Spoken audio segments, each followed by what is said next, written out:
Hello అండి, ఇప్పుడు నేను వెళ్తున్న టెంపుల్ గణేష్ భగవాన్ టెంపుల్. ఉజ్జయిన్లోని ఈ గణేష్ భగవాన్ టెంపుల్ చాలా బాగుంటుంది.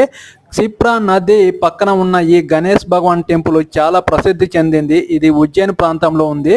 ఉజ్జయిన్లో ఉన్న టెంపుల్ అన్ని కవర్ చేయడానికి ఒక వీడియోలో సరిపోదు కాబట్టి ఒక్కొక్క వీడియోని షార్ట్ రూపంలో మీ అందరికీ చూపించడం జరుగుతుంది. ఇప్పుడైతే ఈ గణేష్ భగవాన్ టెంపుల్ మాత్రం మీ అందరికీ చూపించడం జరుగుతుంది. నా ఛానల్ని కొంచెం సపోర్ట్ చేయండి ప్లీజ్.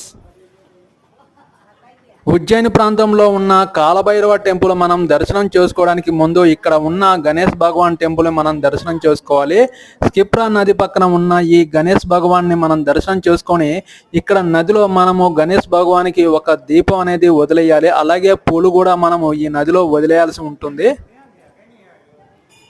గణేష్ భగవాన్ టెంపుల్ చాలా పెద్దగా ఉంది. ఈ రోజైతే భక్తుల రద్దీ లేకపోవడం వల్ల మేమైతే గణేష్ భగవాన్ దర్శనం ఏ కష్టం లేకుండా దర్శనం అవ్వబోతుంది. ముందైతే మనము ఈ క్షిప్రా నదిలో తల మీద కొన్ని నీళ్లు చల్లుకొని గణేష్ భగవాన్ని మనం దర్శనం చేసుకోవాలి. ఈ గుడికి మాత్రం కొంతమంది భక్తులు రావడం జరిగింది. మాకైతే ఏ ఇబ్బంది లేకుండా ఇక్కడ నదిలో కొన్ని నీళ్లు చల్లుకొని దర్శనం కోసం వెళ్ళడానికి ముందైతే ఈ నది దగ్గరికి వెళ్తే మేము వెళ్తున్నాము.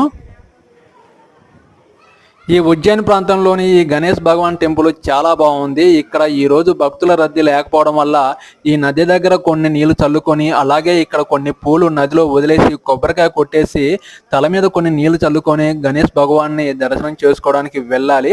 ఈ వీడియో నచ్చితే ఒక లైక్ చేయండి, నా ఛానల్ని సపోర్ట్ చేయండి, సబ్స్క్రైబ్ చేయండి ప్లీజ్. ముందైతే చాలా మంది ఇక్కడికి భక్తులు అయితే వచ్చారు. నీళ్ళలో పూలు కూడా వేయడం జరుగుతుంది. మేమైతే ఇప్పుడు వేస్తున్నాము, కొబ్బరికాయ కొడుతున్నాం. Please support my channel. ఓకేనండి, బాయ్.